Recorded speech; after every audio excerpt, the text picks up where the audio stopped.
2024 CJP award 2024 হতে যাচ্ছে এবং লাকিলি 2024 সাল 24 বছর হয়েছে সিজেপির এবং 24 সালের অ্যাওয়ার্ডটাই হচ্ছে।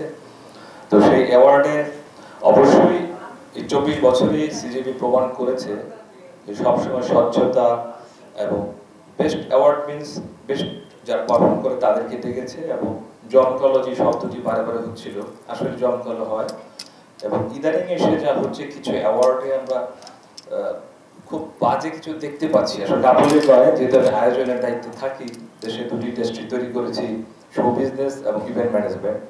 সো আমরা মনে হয় যে সেদিক থেকে সিজেপিকে আমরা 1 নম্বর মার্কে রাখতে পারি যে তাদের যারা পারফর্মার, যারা ইভেন্ট দর্শক সারিতে বসে, তাদের মধ্যে শালীনতা এবং সেই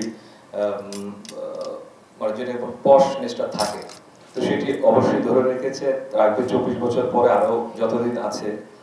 আর নিঃসন্দেহে 21 টেলিভিশন সালাম ভাই আসলে যেটা বলছিল, আমাদের পরিবার একটি পরিবার এবং পরিবারের অভিভাবক সালাম ভাই হাস্যোজ্জ্বল ব্যক্তি। আর বেবি আপা তো বাঙালি, বিশ্ব বাঙালি সকলেই, শুধু বাংলাদেশে নয়, উনি সারা বিশ্ব বাঙালির মধ্যেই শুধু জনপ্রিয় তা নয়, উনি আসলে একটা ভালো মানুষ এবং এত সুন্দর ব্যবহারও খুব কম পেয়েছি। আমার বোন এবং ভাই হিসেবে যতদিনই দেখা হয়েছে, ইভেন আমার ওয়াইফ সহ, আপনারা জানেন আমাদের যুদ্ধের যোদ্ধা হচ্ছে আমার ওয়াইফ, অন্তর সমিতির প্রতিষ্ঠাতা এবং অন্তর যে আমার ছেলে তাকে প্রতিষ্ঠা দেয়া। তো সেদিক থেকে আবার যতবার দেখা হয়েছে আমাকে জড়িয়ে ধরেছেন এবং আমার ওয়াইফকেও, যখনই কথা হলো বলেন।